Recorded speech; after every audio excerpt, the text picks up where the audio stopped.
Recomendo o cast, pode confiar. Recomendo o cast pra conectar. Recomendo o cast, é relação, negócio, ideia, evolução. Fala, empreendedor de sucesso, tudo bem com você? Seja muito bem-vindo ao Recomendo Cash. Hoje mais uma mentoria para você começar a sua semana super dentro das novidades, com conteúdo importante, relevante, que vai fazer a diferença para você e para o seu amigo empreendedor, empresário também. Então fica aqui com a gente nesse podcast que ele vai ser riquíssimo. Super obrigada, Belga Produções, Associação Comercial de São Bernardo do Campo, Lola Lili, que são os nossos parceiros. Para você que quer ter o seu curso, quer gravar um podcast, vem aqui para a Belga. Infraestrutura muito legal para te receber, presentes personalizados com Lola Lili e a associação como um braço também muito forte para ajudar você, empresário, a crescer a sua empresa. E por falar em crescimento, vamos ter aqui uma conversa muito realista e verdadeira. A gente está trabalhando pra caramba e é com aquela sensação de que não está vendo a cor do dinheiro. Ou mais, a gente tem aquela sensação de parece que eu estou pagando mais imposto e não está tendo retorno. Em alguns momentos a gente tem certeza, mas acho que para a grande maioria das pessoas isso ainda fica muito no sentimento. Hoje eu trouxe um especialista para falar sobre esse tema e ele fala de uma forma absolutamente sensacional. Eu vou dizer para você que ele é uma das pessoas mais estilosas que existe dentro do ecossistema do Recomendo. Uma pessoa generosa, fala bem pra caramba, super gente boa, e ele é advogado tributarista. Hoje é dia de André Bellucco. Uma salva de palmas para ele, Brasil! Que alegria te receber, coisa boa. Olha, demais. Depois dessa introdução, me senti muito honrado, muito lisonjeado, e eu confesso, eu tava aqui no estúdio procurando quem era essa pessoa. Tá na minha frente, tá aqui. Ué, mas não é o mais estiloso? Eu vou trazer uma gíria que só os 40 a mais sabem. Paga um pau pro seu estilo. Pô, maravilhoso. Obrigado. Muito legal. André, obrigado. Conta um pouquinho pra gente quem é o André e como que essa questão do direito tributário entrou na sua vida. Perfeito. André Teixeira Bellucco é um advogado militante, que é diferente de militante advogado. Advogado militante, eu sou paulistano, da Gema, né? Como gostam de dizer os cariocas. E da Gema porque eu nasci no Hospital Santa Catarina, na Avenida Paulista, né? Então, mais paulistano... Impossível. Eu sou filho de uma mulher que veio do sertão de Goiás e o meu pai, ele é filho de imigrantes italianos e portugueses, tal qual a maioria dos brasileiros, né? E eu sou... Antes de ser advogado, eu sou empreendedor. Eu toco um negócio na área da saúde junto com meu irmão e comecei a atuar há alguns anos como advogado tributarista, né? Foi a minha formação primária e eu notei que isso lá atrás, né? Eu sempre tive muita dúvida acerca de como o nosso dinheiro, que era coletado pela via dos impostos, como ele seria endereçado, né? E o que você aprende tanto na graduação quanto em cursos técnicos voltados para a área de contabilidade, /economia, /administração, é que esse dinheiro ele deve ser revertido em benesses públicas, né? É que o dinheiro de cada um deve bancar a coisa pública, né? Então, res publica é isso, coisa pública, aquilo que é de todos e que todos cuidam, né? Qual foi a minha surpresa, né, ao me debruçar sobre o assunto, que isso não acontecia. E eu enxerguei no direito tributário uma forma de me colocar como a última trincheira entre a infinita voracidade do Estado e o caixa da empresa das pessoas e ou o bolso de pessoas físicas. Sim. Então, esse é o André. Esse é um advogado tributarista, é um filho muito orgulhoso dessa cidade, é um atleta wannabe e um cinéfilo inveterado. Esse sou eu. Maravilhoso! Cheio de cultura, cheio de movimento. E aí, quando a gente fala do sistema tributário brasileiro, ele é muito simples. Ele é tão fácil de entender, não é uma coisa assim? Muito tranquila, não tem regras, muitas regras, tem poucas regras. O empresário sabe exatamente o quanto ele paga de imposto. É muito transparente esse sistema, não é isso? Claro, absolutamente. Absolutamente. Tal qual a nossa Constituição, que é até menor do que a Constituição americana, que não muda Não, brincadeira, gente. Aliás, se tem uma coisa que é clara, é a Constituição americana, né? Mas ela foi feita, ela foi entabulada pelos Founding Fathers, né? Até o Benjamin Franklin, ele falava que cada cidadão deveria saber aquilo ali de cor. Uhum. E quando ele falou, não foi da boca para fora, né? É. Então, a ideia é essa. E é curioso você tocar nesse ponto, né? Porque quando você fala em Estados Unidos e quando você fala em famílias do direito, o direito anglo-saxônico, ele parte de um princípio chamado common law. O que é a lei comum? A lei comum é você partir do pressuposto em que o seu semelhante, ele é muito próximo a você e, portanto, você pode confiar nele, que é completamente diferente do nosso code law aqui no Brasil. Aqui, você falou sobre o sistema tributário, falamos sobre Constituição, mas não precisa ir muito longe. Aqui, todo e qualquer contrato, a gente negocia na vírgula. Aqui você vai comprar uma bala, vem, né, a lista lá da LGPD para você aceitar os termos. E por quê? Porque nós não confiamos uns nos outros. E, infelizmente, essa relação acaba se espraiando na seara da relação entre o cidadão e o poder público. E é aí que entra o direito tributário. O direito tributário, ele é um emaranhado, ele é um verdadeiro sanatório legal e não raro as regras ali colocadas, elas nos induzem a erro, mas o erro sempre nos faz pagar muito mais impostos do que deveríamos. E a grande prova disso, né? Eu gosto sempre de trazer um ranking para o pessoal entender. Acaso o nosso público não saiba, o Brasil atualmente, ele faz com que nós trabalhemos algo em torno de 153 dias para que sejamos capazes de pagar todos os nossos impostos, mas no ranking dos países que mais arrecadam, o Brasil está em último lugar no ranking que a gente chama de IRBS, que é Índice de Retorno do Bem-Estar Social, que é a forma como esse dinheiro recolhido do cidadão é revertido em benesses sociais. Não bastasse isso, nós somos o primeiro país em horas gastas na apuração de impostos. Então, quer dizer, a pessoa tem que trabalhar e ela tem um custo de adequação muito alto apenas para se adequar ao modelo brasileiro. Agora eu pergunto a você, imagina se o nosso custo de adequação, não só financeiro, mas eu digo um custo de adequação, um custo de apuração, ele fosse menor. Aonde estariam alocadas as mentes de muitos advogados, de muitos contadores, de muitos fiscais, de muitos escriturários? Então é um país que te engessa desde a base. Por quê? Porque ele te coloca só para apurar os impostos, só para saber quanto que você tem que pagar, você tem muita gente já alocada. E sendo que essas mentes poderiam estar alocadas em tecnologia, em inovação e em tantas outras coisas, né? Então é um grande problema, porque o empresário, né? Essa sensação que você disse de ganhar mais dinheiro e perceber que não sobra nada, ela é verdadeira. A resposta mais óbvia para isso é o quê? Inflação e política monetária. Mas, em último lugar, a gente pode colocar a tributação. Porque a curva de evolução dos impostos na República Federativa Brasileira, desde 70, 80, redemocratização, ela só aumenta. Porque é uma máquina que existe para financiar a si própria. Só que para financiar a si própria, ela tem que tomar de alguém. E ela toma de quem trabalha e produz. Sim. Então, porque o Estado não produz nada. Exatamente. Quem fala que o Estado produz, pelo amor, não produz. O Estado apenas arrecada. Exatamente. E a missão do Estado é devolver esta arrecadação em saúde, educação, segurança, bem-estar. A sua rua não deveria ter um monte de buraco como tem. E, infelizmente, não é isso que a gente vê acontecer. Então, quem produz é o empresário, é o trabalhador. A gente tá ali que tá trabalhando e que tá arrecadando mesmo, tá pagando imposto para que esta máquina funcione. Precisamente. Como deveria funcionar, né? Não como ela está funcionando. Para funcionar como ela deveria funcionar. E veja bem, eu pego isso que você fala e eu noto uma coisa. O Estado, ele funciona muito bem. Para ele, né? Na arrecadação, fiscalização de tributos. Você falou da rua esburacada, a rua tá esburacada.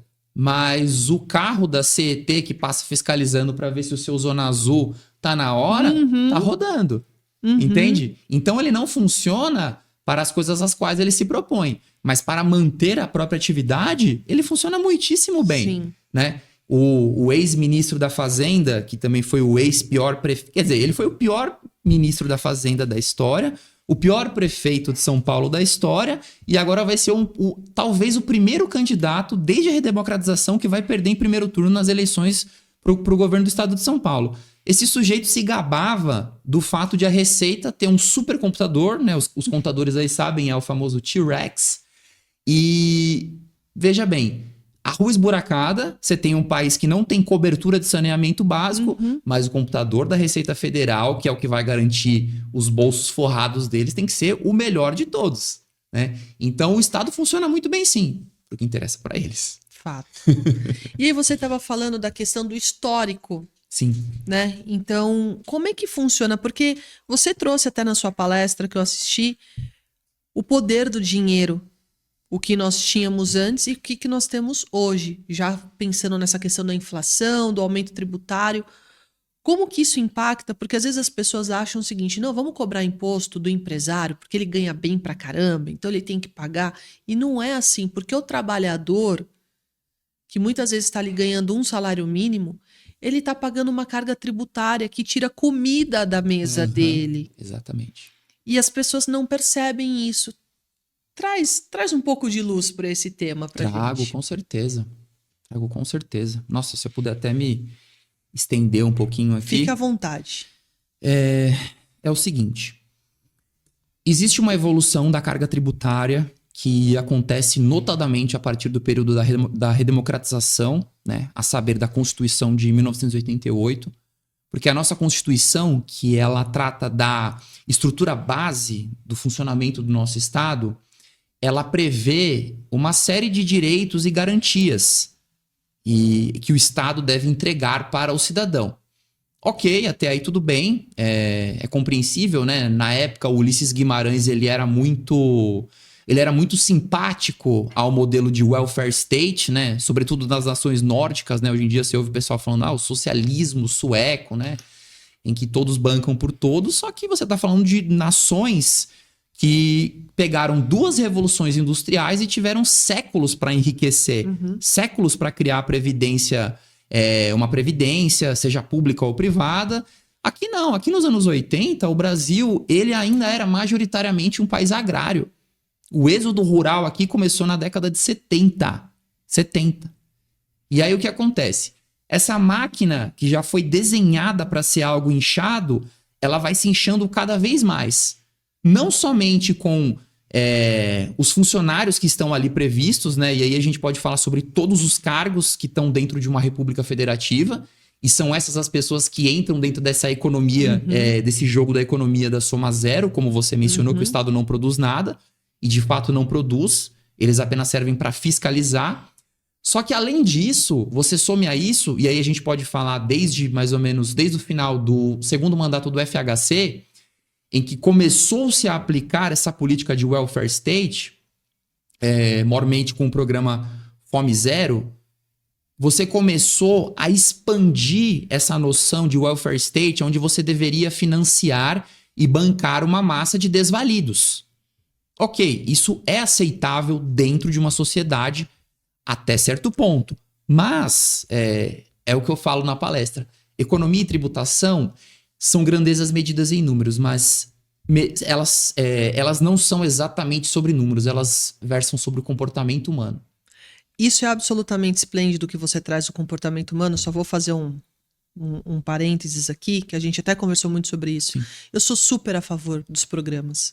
Porque o Estado está ali para garantir que aquela pessoa tenha o direito à dignidade de uma casa, de um trabalho, de construir a vida dela. O que eu vou ser muito contra é a manutenção. É você ter um sequestro intelectual, é você sequestrar o direito desta pessoa, dela crescer e prosperar. Exatamente. Que a gente começa a ver muito hoje, assim, das pessoas zombando mesmo em redes sociais, que estão há 20, 30 anos dentro São duas gerações, Carol.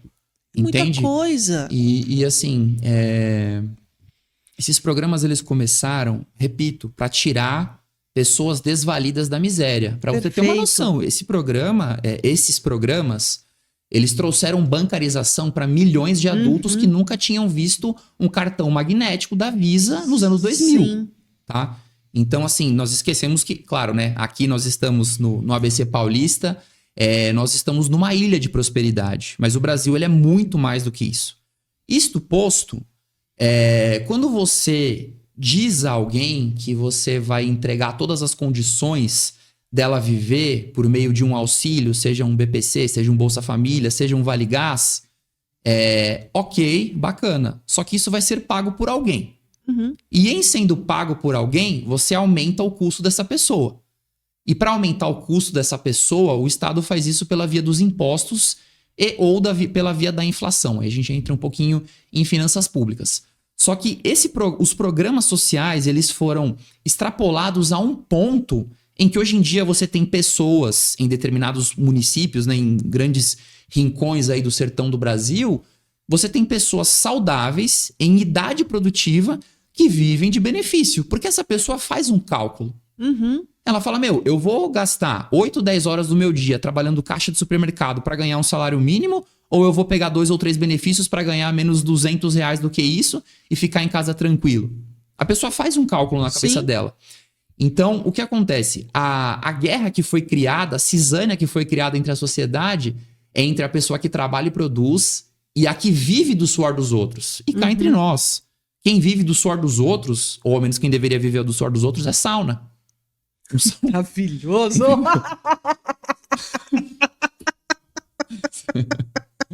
Eu prestando boa atenção aqui, eu falei, não, isso foi maravilhoso, é sauna. Que bom. É a sauna. Maravilhoso. Entende? Então, o que ocorre? Eu sou muito a favor de programas sociais, mas eu sou a favor que isso seja feito da maneira correta. Sim. Então, existem desvalidos, existem pessoas que precisam de uma mão estendida e hoje em dia, se você fala assim, não, vamos cortar tudo, você vai matar as pessoas de fome. Sim. Então, óbvio, tem que ser colocado um programa a ser executado no longo prazo.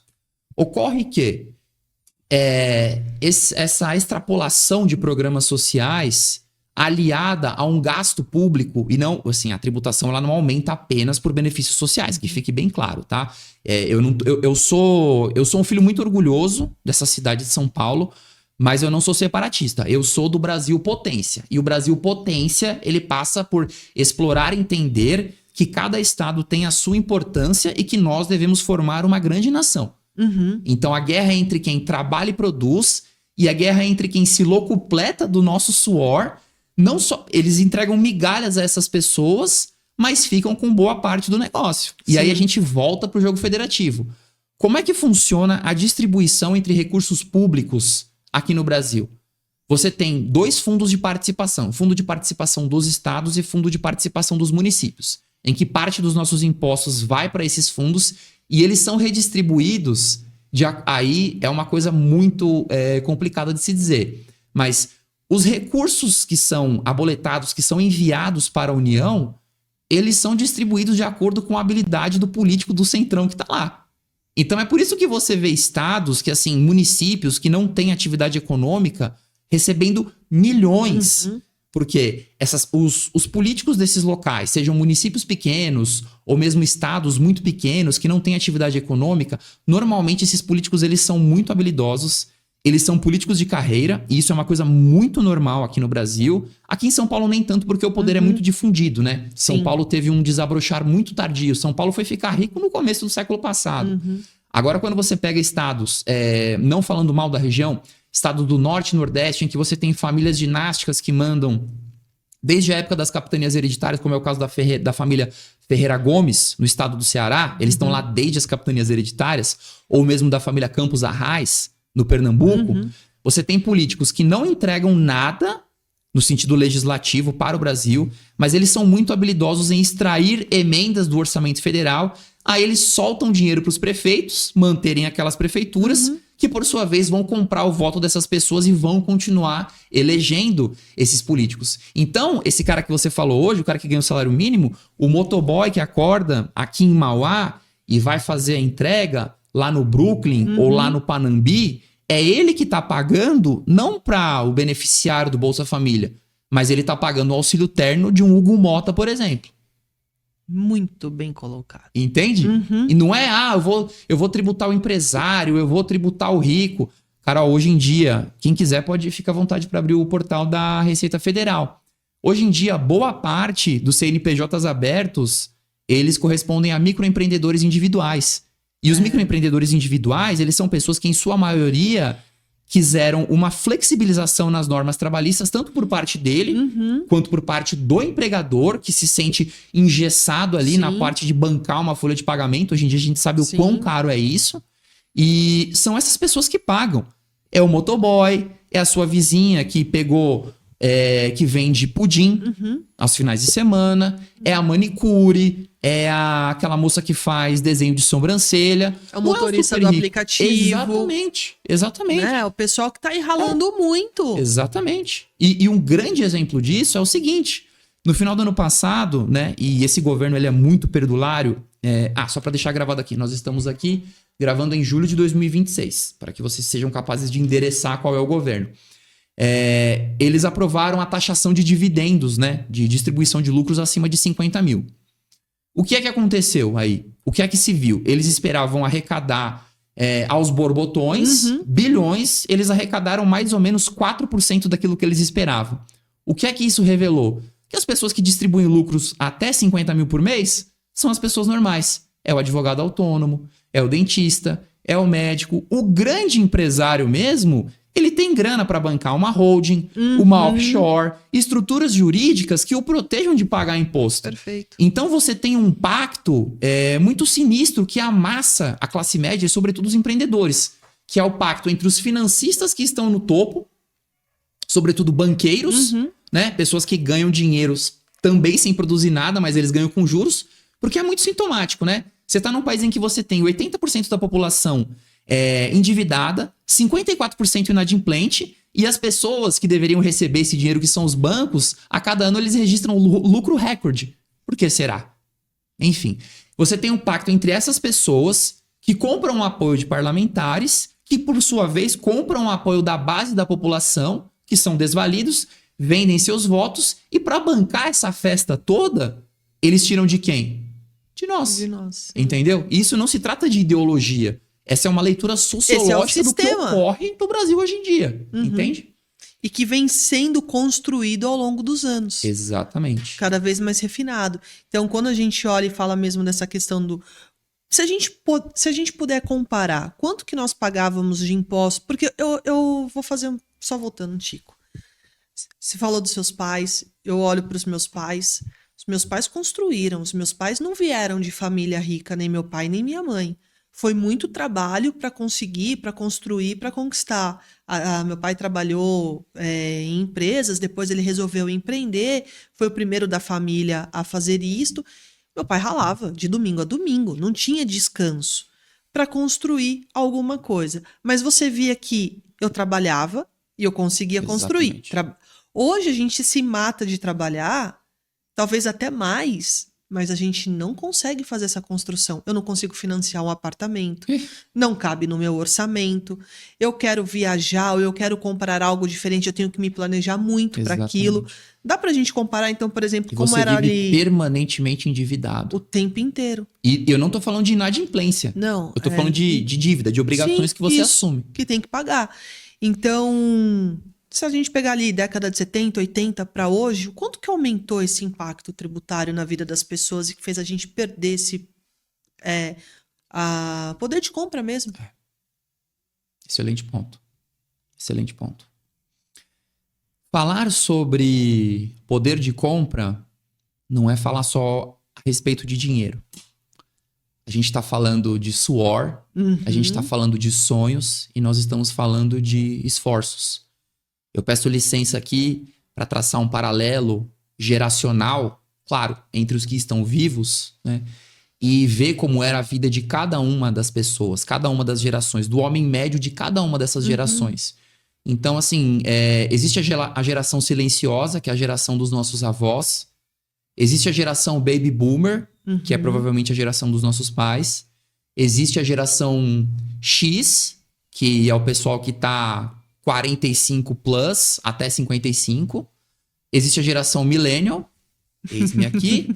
Existe a geração Z, a geração... Aí, ó, Gen Z, Olha ó. lá. Temos uma Gen Z aí, Temos. operando as câmeras. E temos também a geração Alpha, né? Que são os mais novos, e os betas que estão nascendo agora. Então, cada um tem um recorte socioeconômico muito diferente. O meu avô, ele trabalhava como contabilista. E sendo contabilista, olhando para trás, né, novamente, ralou muito. Ele é filho de imigrantes italianos que vieram no Brasil, no interior paulista, por ocasião do ciclo dos Laranjais.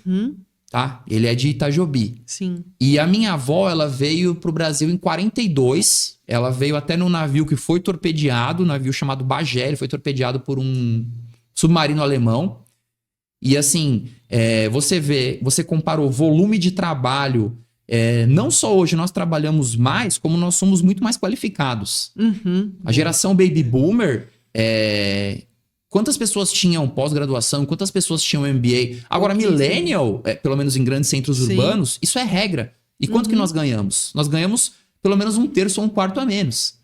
Então, quando eu trago o quadro comparativo, e esse é um compilado que o pessoal faz dos estudos do Instituto Brasileiro de Planejamento Tributário, eles pegam a quantidade de dias, né? Eu vou descascar um pouquinho essa questão. Existe a carga tributária, que é aquela carga tributária incidente sobre o PIB.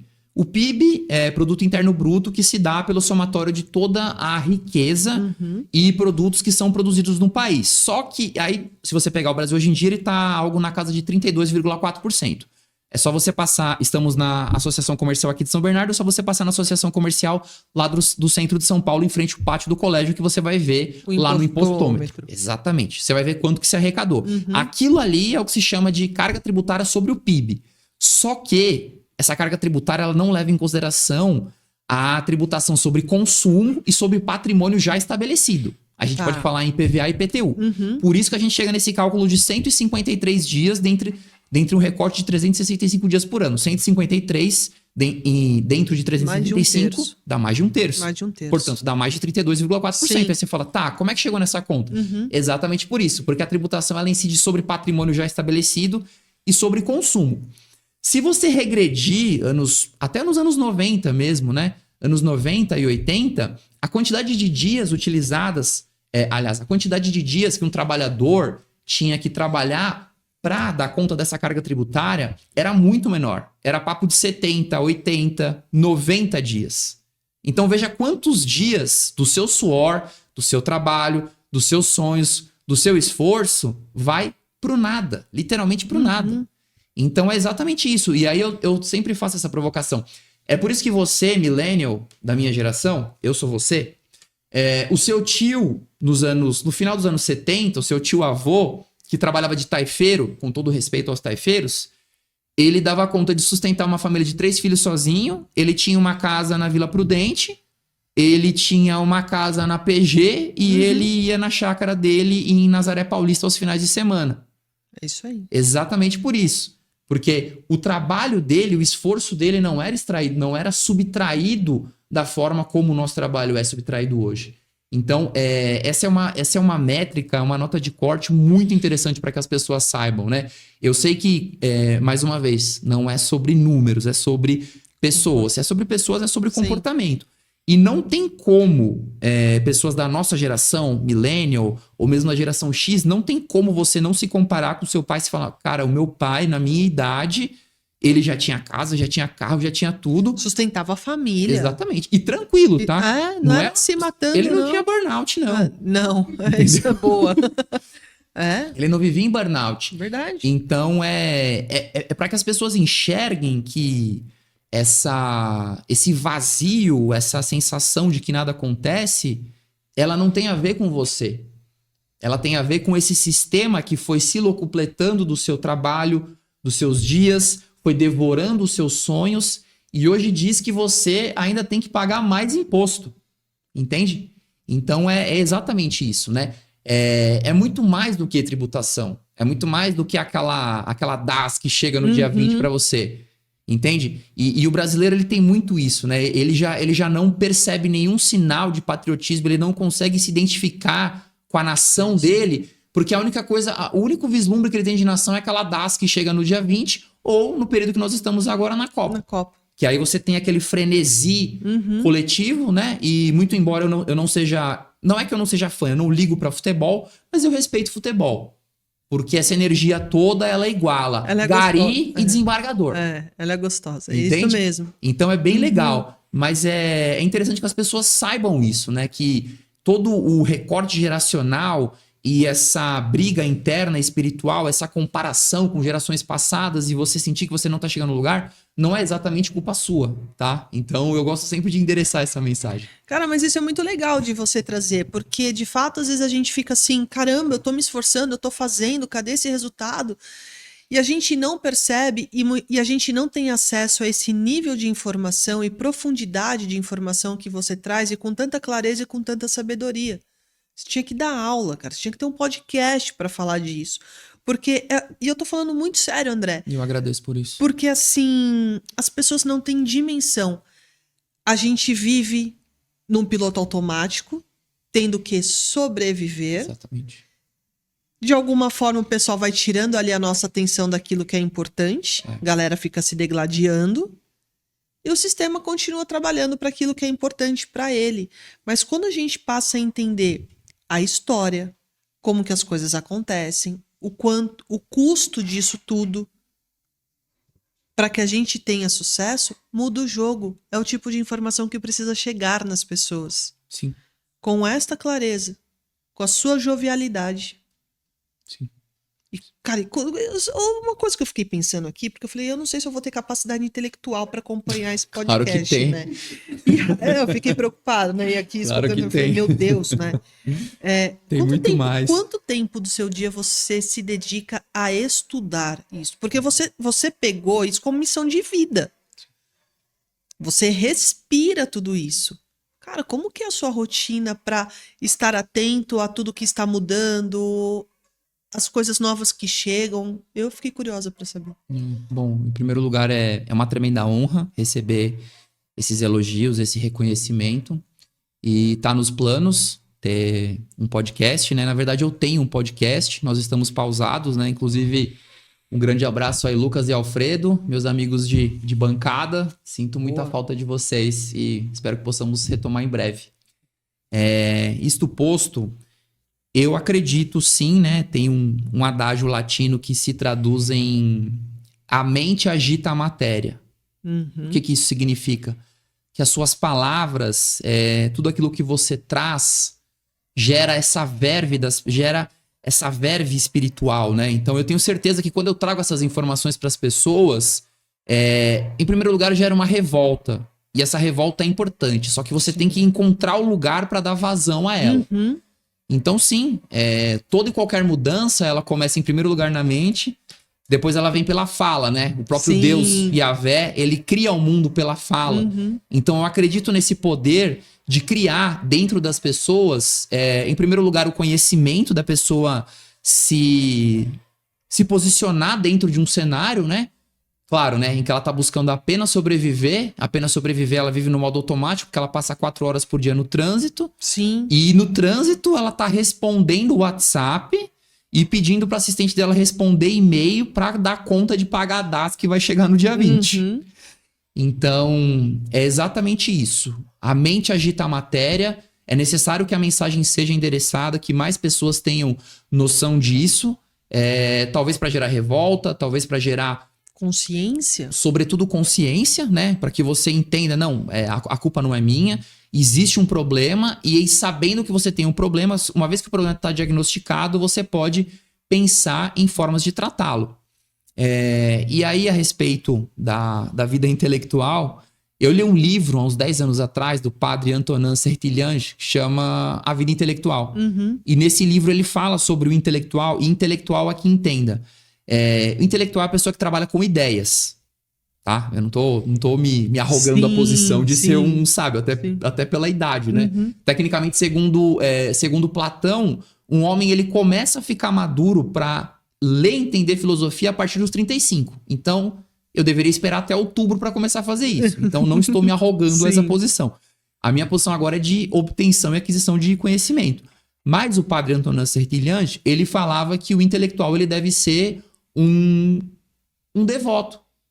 Que a vida intelectual é um sacerdócio leigo, no sentido de que você deve ter intencionalidade e você deve ter um momento dedicado para aquilo, porque não só porque aquilo faz sentido para você, não só porque você vai trabalhar com aquilo, mas porque formar o intelecto das pessoas é a principal função de um intelectual. Então eu sempre deixo algum tempo, pelo menos 1 hora por dia, tirando, né, toda aquela loucura de você se atualizar constantemente, como as nossas profissões exigem, né? Existem as atualizações que você faz para o seu trabalho, existe o aperfeiçoamento que você faz também para o seu trabalho, né? Então eu tenho certeza que você aqui gravando 15 podcasts por dia, eu tenho certeza que alguma habilidade na comunicação você tem e você veio entabulando isso ao longo de décadas, né? Sim. Isso é uma característica muito própria sua. Eu sei que isso não veio de graça. Não. Me lembro, inclusive, do dia em que você falou no meu grupo, que é o Hub do Tatuapé, que você começou a anunciar a sua palestra para os outros, dizendo assim, olha, vai vir uma pessoa muito boa palestrar aqui hoje. Aí a pessoa é mesmo quem? Aí você, essa que ele fala. Foi lá na FEICOM, ficava trazendo as pessoas. Ficava vendendo a minha própria palestra, porque, né, gente, preciso valorizar. Claro. Então as pessoas chegavam e falavam assim, olha, vai ter uma palestra excepcional, vai ser muito legal. Como que é a inteligência artificial? Como você está usando na sua área comercial? Pô, eu não tô usando e tal. Meu, vai vir uma pessoa esplêndida falar sobre isso aqui. É mesmo quem? Falei, eu. E eu estou te esperando às 14h. E o legal foi que, assim, as pessoas foram. Não, e eu lembro que você legal. falou, elas foram tanto a ponto de eu ter ficado nervosa pra falar. Meu, eu queria correr. Eu Acho acredito. que fazia tempo que eu não tinha uma sensação. Porque, assim, você tá no meio do pavilhão ali do Expo São Paulo. Aquilo tudo lotado. Ficou gente pra fora. Caraca. E era a primeira vez que eu estava palestrando sobre essa questão da nova arquitetura comercial, com os da inteligência artificial. Pô, beleza, eu estudo, eu gosto, é um tema que eu curto pra caramba, mas eu tava muito nervosa. Até passar os 10 minutos ali, 15 iniciais, só pensava assim, meu Deus, onde é o banheiro? Eu quero ir embora. Eu virei pro Rafa e falei, dá tempo de sumir? Ele falou, não dá, vai. Vai pra lá e Não, faz. essa história foi muito marcante pra mim. Mas isso mostra o quê? Que você tem uma habilidade que foi sendo entalhada ali ao longo dos anos. Porque não é apenas você chegar ali e falar e soltar suas palavras, mas o domínio emocional que você demonstrou é uma habilidade. Sim. É uma habilidade. Então, existe esse corpo de habilidades que você desenvolve, mas o intelecto, ele tem que ter, vamos colocar assim, ele tem que ter um quadrante à parte. É tipo quando você vai num rodízio, mas você fica todo empanturrado, mas quando vem a sobremesa, tem um compartimento à parte. Você fala, Entende? cabe. É. Perfeito. É a mesma coisa. É a nossa operadora de câmera. Pra ela deu muito certo esse exemplo. Não, pra mim, eu tô falando nós porque eu sinto. Você fala, coube. E André, eu preciso pegar aqui uma pontinha desse podcast para eu te perguntar sobre a sua experiência com o Recomendo. Quem te levou? Como que você chegou? Como é que tá sendo a sua experiência lá no Hub Tatuapé? Nossa, é fantástico. É fantástico. E não é só porque eu estou aqui que eu vou tecer loas. Mas é porque, de fato, eu noto uma coisa, né? Pessoalmente, eu comecei enquanto advogado, eu sempre atuei no backstage. Eu nunca gostei muito de aparecer. Eu me sinto até um tanto quanto incomodado de falar a meu próprio respeito. Eu tô muito preocupado com questões alheias a mim mesmo.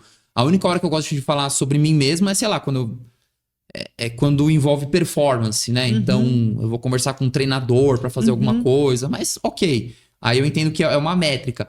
Mas nessa parte pessoal, enquanto advogado, eu sempre fui muito escondido. Eu sempre atendia um amigo aqui, o meu tatuador precisa de alguém para fazer isso. E me indica. Mas no ano passado, eu notei a necessidade de aparecer mais, de me expor mais e cumprir aquilo que, assim, por mais que seja clichê e batido, quem não é visto não é lembrado. Sim. Então, para ser lembrado, eu precisava ser visto. E aí, buscando isso, eu me filiei à associação comercial, lá do Tatuapé. E na associação comercial, no dia da minha cerimônia de filiação, eu me reencontrei com uma pessoa. Não sei se ela já veio aqui, a Thalia. Thalia. Ela faz BPO financeiro. Sim, logo ela estará aqui, a Thalia. Maravilha. Excelente. Ela é incrível. E aí, eu me reencontrei com ela. E por que eu digo que eu me reencontrei? Porque eu havia a conhecido em 2021, quando ela trabalhava na recepção de uma loja da Natura, na Praça Silvio Romero, que é muito conhecido do pessoal do Tatuapé. E quando ela me abordou, ela me perguntou se eu lembrava dela. E eu não lembrava, o que é muito raro, porque assim, eu não sou tão bom com nomes, mas eu sou excelente feicionista. Só que por que eu não lembrava? Porque na época ela usava máscara. Pandemia. É. Aí ela se apresentou a mim, aí eu falei, lembrei. E aí ela já tava na temporada empreendedora.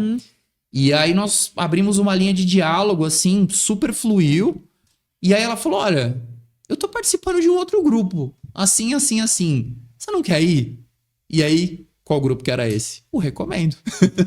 O Recomendo. E aí fui no Recomendo ano passado, em setembro do ano passado. Achei legal. Fiquei namorando um tempo, aí no final do ano passado, o CEO do grupo me chamou, fez um convite formal e eu aceitei. E óbvio, né? Sempre que a gente vai entrar num negócio desses, você sempre fica muito... Você fala, nossa, será que esse movimento tá certo pra minha carreira? Será que isso vai agregar? Será que isso vai trazer um direcionamento melhor pro meu caminho? E hoje eu tenho certeza, foi a melhor escolha. Porque eu recomendo... Em primeiro lugar, ele traz um ambiente em que você se sente irmanado com todo mundo que tá ali. Por quê? Porque todo mundo sabe das suas dores, todo mundo sabe da sua solidão, que às vezes tem momentos de solitude também, mas sabe da sua solidão, sabe dessa sensação de nadar e morrer na praia, entende como é você trabalhar muito para entregar valor, como é trabalhar num mercado cheio de concorrência, né? Entende todas as suas dores. O ambiente é muito legal, ele não promove só aquela... É uma troca de cartão vazia que existe hoje em dia, né? Sim. Eu entendo. O mundo de hoje em dia, ele opera sempre numa lógica de fast food. E essa lógica, ela acaba sendo endereçada também às relações interpessoais. Então, a pessoa quer te vender, quer fechar negócio, toma cartão, me liga, manda mensagem, aí você manda mensagem, você cai pra falar com o robô. Então é uma coisa totalmente desapaixonada. É tipo assim, me dá seu dinheiro e toma aqui o que quer que eu tenha. O Recomendo, ele opera numa lógica absolutamente contrária. Estimula-se um verdadeiro estreitamento de laços entre as pessoas. Que isso se dá com os nossos PDVs, os nossos papos de valor. Então todas as pessoas, elas são instadas e estimuladas a conversarem diariamente, semanalmente, para conhecer um ao outro, porque pessoas se conectam com pessoas, né? Novamente, no fim do dia, essa vai ser a nossa nota de corte. Sobretudo, né? Você falou sobre o IA nessa nova arquitetura das vendas. Com o advento e a evolução da inteligência artificial, eu particularmente acho que o que é que vai sobrar para nós? Em primeiro lugar, relacionamento. Sim. Em segundo lugar, a capacidade de sonhar e realizar, que é o que você e o Ale fazem quando criaram o Recomendo.